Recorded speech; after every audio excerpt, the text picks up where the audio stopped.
Hello दोस्तों, मेरे channel पर आप सभी का स्वागत है। आज मैं आपके लिए लेके आई हूँ जीके के टॉप 20 ऐसे क्वेश्चन जो बहुत बहुत इंपॉर्टेंट है। तो चलिए वीडियो स्टार्ट करते हैं। आपका पहला सवाल है, भारत में ताम्रपाषाण संस्कृति का प्रमुख स्थल कौन सा है? इसका आंसर होगा ऑप्शन ए, इनाम गांव। अगला सवाल, इनाम गांव महाराष्ट्र में स्थित ताम्रपाषाण संस्कृति का एक प्रमुख स्थल माना जाता है। अगला सवाल, मेहरगढ़ स्थल किससे संबंधित है? मेहरगढ़ स्थल किससे संबंधित है? तो इसका आंसर होगा ऑप्शन बी, नवपाषाण काल से संबंधित है। मेहरगढ़ को भारतीय उपमहाद्वीप के प्रारंभिक नवपाषाण स्थलों में से एक माना जाता है। अगला सवाल, लोथल किस लिए प्रसिद्ध है? लोथल किस लिए प्रसिद्ध था? इसका आंसर होगा ऑप्शन सी, बंदरगाह। लोथल सिंधु सभ्यता का एक प्रमुख बंदरगाह नगर था जहां से समुद्री व्यापार होता था। अगला सवाल, सिंधु सभ्यता की लिपि कैसी थी? सिंधु सभ्यता की लिपि, तो दोस्तों इसका आंसर होगा ऑप्शन बी, चित्रात्मक। सिंधु सभ्यता की लिपि चित्रात्मक थी जिसे आज तक पूरी तरह पढ़ा नहीं जा सका। अगला सवाल, पुरोहित शब्द किससे संबंधित है? पुरोहित शब्द किससे संबंधित है? इसका आंसर होगा ऑप्शन सी, पुरोहित वर्ग से संबंधित है। पुरोहित वैदिक समाज में धार्मिक कर्मकांड कराने वाले वर्ग से संबंधित थे। अगला सवाल, उत्तर वैदिक काल में वर्ण व्यवस्था कितने वर्गों में विभाजित थी?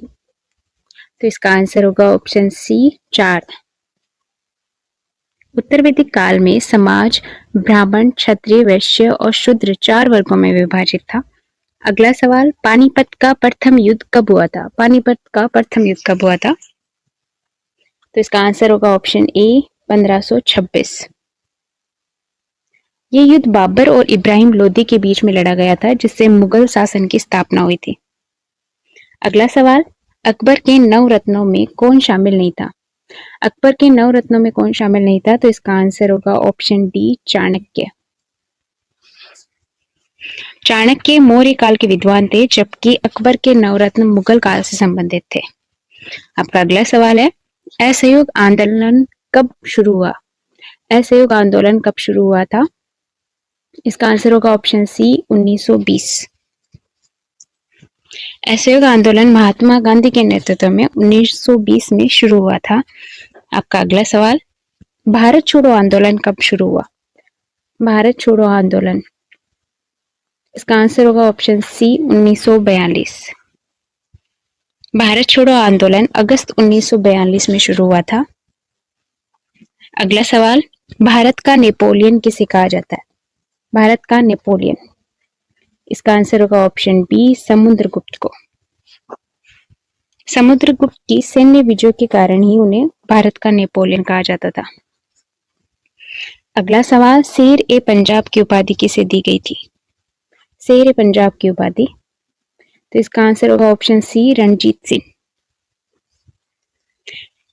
महाराजा रणजीत सिंह को उनकी वीरता के कारण शेर ए पंजाब कहा गया।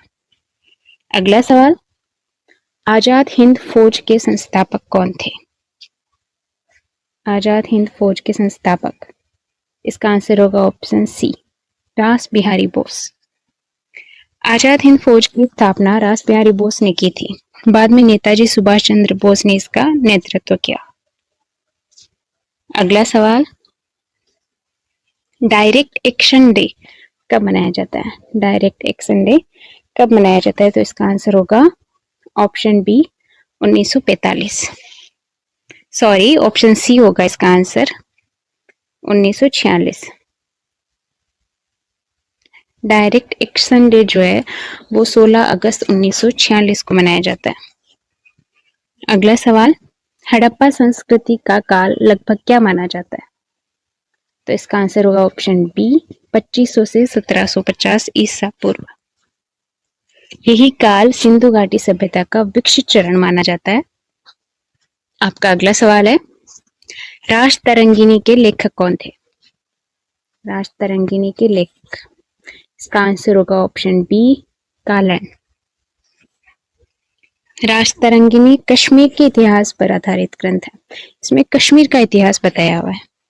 अगला सवाल, भारत का लौह पुरुष किसे कहा जाता है?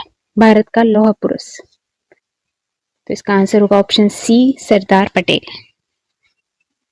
भारत के एकीकरण में योगदान के कारण सरदार पटेल को ये उपाधि दी गई थी। अगला सवाल, दीन ए इलाही किसने चलाया? दीन ए इलाही किसने चलाया था? तो इसका आंसर होगा ऑप्शन बी, अकबर। दीन ए इलाही अकबर द्वारा शुरू किया गया एक धार्मिक विचार था। चंपारण सत्याग्रह किससे संबंधित था? चंपारण सत्याग्रह जो है वो किससे संबंधित था?